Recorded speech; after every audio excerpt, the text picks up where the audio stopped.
Well, thank you for your remarks, Mr. Secretary, and for joining us here at the Reagan National Defense Forum. We are reminded, not only in your remarks, but all morning, about the Reagan Doctrine, and that's peace through strength. Let's remind everybody here what fueled that strength, and that was defense spending that was roughly two times more than what the U.S. is spending today. My question to you, Mr. Secretary, should the U.S. be spending more? There are many people in this audience responsible for building, operating, and funding combat systems. Well, the president has said and continues to say he's committed to rebuilding the military, and that requires spending and substantial spending. People have asked me what keeps me up, and other than the operational aspects of the job, the men and women out there doing the work for us, which of course is top of mind always, it's actually been the budget. It's actually been resources. It's actually been ensuring that our team does all the spade work necessary with the services to make sure we're properly representing what we need to deter and fight and win our nation's wars. That's just this week, and I was with some of you, was there in the Oval having these very discussions about FY26 and FY27. And all I can say today is the president is committed to ensuring that our services, our great companies, our industries have what is needed to what we say and we call rebuilding the arsenal of freedom. We need a revived defense industrial base. We need those capabilities. We need them yesterday. And so resource-wise, I think this room will be encouraged by what we'll see soon, but I don't want to get too ahead of it. Because at the high mark of President Reagan, we were spending 6% of our GDP on defense. At the low mark of Jimmy Carter's presidency, we were spending 4.5% of GDP, and today it's about 3%. Do you think that number will go up? I think that number is going up. I don't want to get in front of the president and his desire to properly shape what the budget should look like. But just reading the tea leaves, just watching it, he understands the threat better than anybody I've ever seen articulate and understand the threat, and that includes investment. He just needs to make sure, by the way, if you haven't met our Deputy Secretary, Steve Feinberg, he's the absolute best in the business. He understands how to drive budgets, how to drive change, and he and I, along with the chairman, Dan Kane in the front here, are absolutely shoulder to shoulder in the belief of representing the president exactly what we need to make sure we're at the proper level, and I believe it'll be going up. Can you take us back to the September 2nd strike off the coast of Venezuela, the very first one when combat operations began in the Caribbean, and walk us through the timeline and your role in it, from mission planning, the operation, and the follow-on strikes? Absolutely. So it took us a couple of weeks, almost a month, to develop, and I can't get into sources and methods and all of those things for obvious reasons, but you have to develop the intel picture and get an understanding of what you're looking at. And a lot of our assets, as I talked about in the speech, had been pointing 10,000 miles around at the other side of the world for a very long time. So once we got to the point where a strike was imminent, I had taken the decision responsibility up to my level. Not many military decisions should be made by the Secretary of War. I believe in deferring those decisions to local commanders as much as possible. But because of the strategic implications of the first few strikes, I wanted to hold that decision at my level.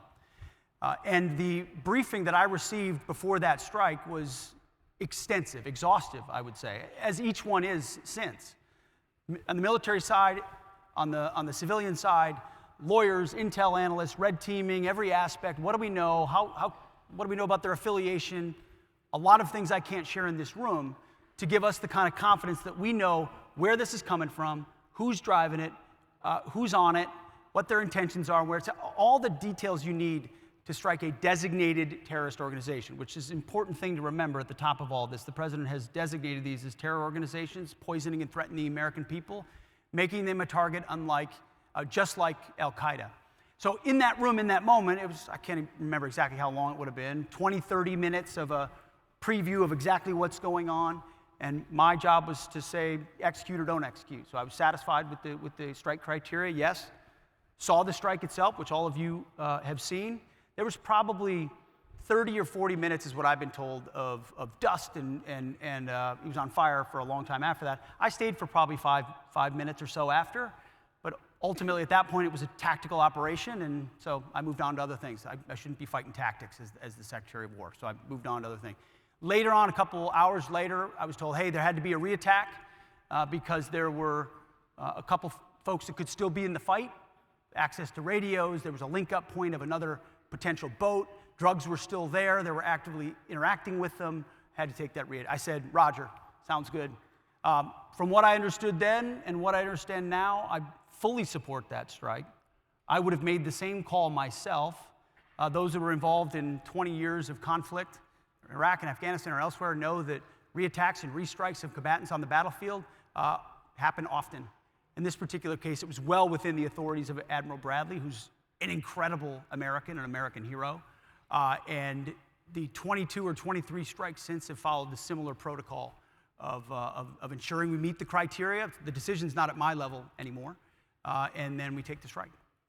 Now, after Admiral Bradley's meetings on Capitol Hill with the chairman of the Joint Chiefs, President Trump said he would have no problem if the full video of the strike is released. When can we see that video? When will you release it? We're reviewing it right now to make sure sources, methods, I mean, it's an ongoing operation, TTPs. We've got operators out there doing this right now, so whatever we were to decide to release, we'd have to be very responsible about. So we're reviewing that right now.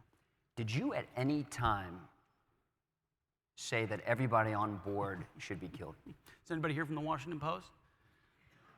I don't know where you get your sources, but they suck. Of course not. Anybody that's been in the Situation Room or they've been in the war room there, the Secretary's office, know you don't walk in and say, kill him. It's just patently ridiculous. It's meant to create a cartoon of me and the decisions that we make and how we make them. It's ridiculous. The chairman and Admiral Bradley and everybody shot it down immediately because anybody that knows that's not how things go. There's a very defined process, specific criteria, go, no go, yes, no, lawyers, intel analysts, everything. And then after that, you simply say, cleared hot or not. And so did you have a plan to deal with survivors? There was protocol for dealing with survivors, but in that, and frankly, there was 10 strikes later, there was a semi-submersible that I think folks here, meaning a submarine. You don't go fishing on a submarine full of drugs. And in that particular case, the first strike didn't take it out. And a couple guys jumped off and swam, from what I understand, a ways away.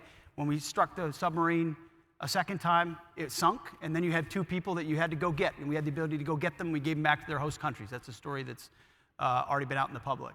So we didn't change our protocol. It was just a different circumstance. So what people think is cavalier or cowboy about it is the exact opposite. These are the most professional Americans going through specific processes about what they can and cannot do, understanding all the authorities, all the laws of war, all the capabilities, and applying it to deter our adversaries. And by the way, there aren't many people getting in boats right now running drugs, which is the whole point. We want to stop the poisoning of the American people. The catch and release program of the pat them on the head and release them so they can go back to the fight didn't work in Iraq and Afghanistan, and it's not going to work in the Caribbean. So we're putting them at the bottom of the Caribbean, which forces them to change the way they operate and hopefully makes the American people safer in the process. Not hopefully, it will make the American people safer in the process. So, Mr. Secretary, you will be releasing that full video. We are reviewing it right now. Is that a yes or no? That is, the most important thing to me are the ongoing operations in the Caribbean with our folks that use bespoke capabilities, techniques, procedures in the process. I'm way more interested in protecting that than anything else. So we're reviewing the process and we'll see. Let's move over to China, who now has the world's largest navy. For every 8 warships they're building each year, the United States is only building 1.8. They're building and modernizing their nuclear forces, building a nuclear triad. They're helping Russia build artillery, 300,000 rounds a month. The U.S. can only muster 40,000 rounds manufacture a month. How concerned are you about these numbers? Chinese shipbuilding is 230% greater than the United States' capability.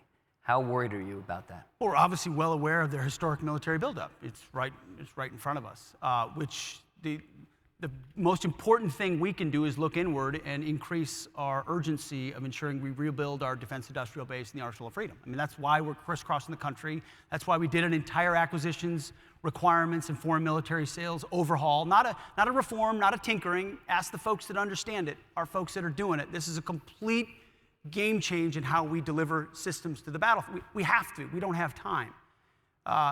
ultimately we need to be able to field the best as quickly as possible. So we see it, we're aware, but we're also prudent in how we approach it, which is the way the president has approached it, and we'll do the same. Speaking of time, we're running short, but I know the IG report cleared you with Signal. If you had to do it again, would you have used it before combat operations? I don't live with any regrets. It's not a healthy way to live.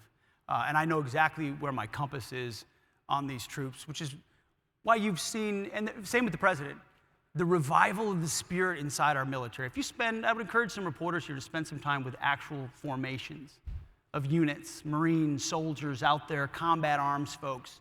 The revival of the spirit, the desire to join and to re-enlist is at historic levels because they believe in the core of what the president's trying to do. They know he has their back. They know I have their back. Silly news stories peddled for months and months and months and months and months because you got to fill. I know something about filling cable news segments. You got to do it.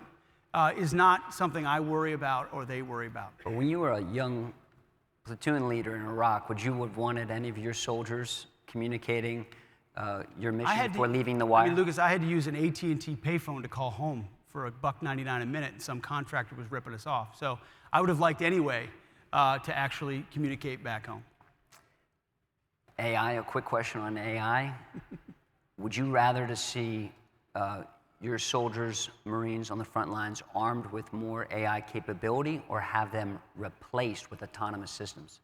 I think it's going to be both. I mean, you watch the modern battlefield, it has to be both.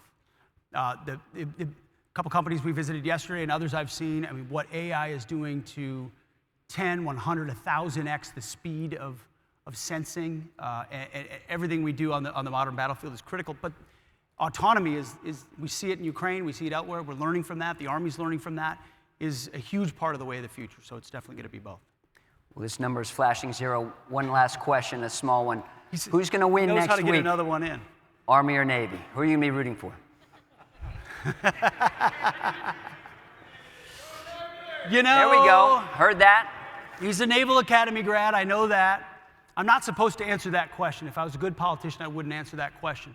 But I will say that the Marine Corps, of all the services, is the service that never wavered.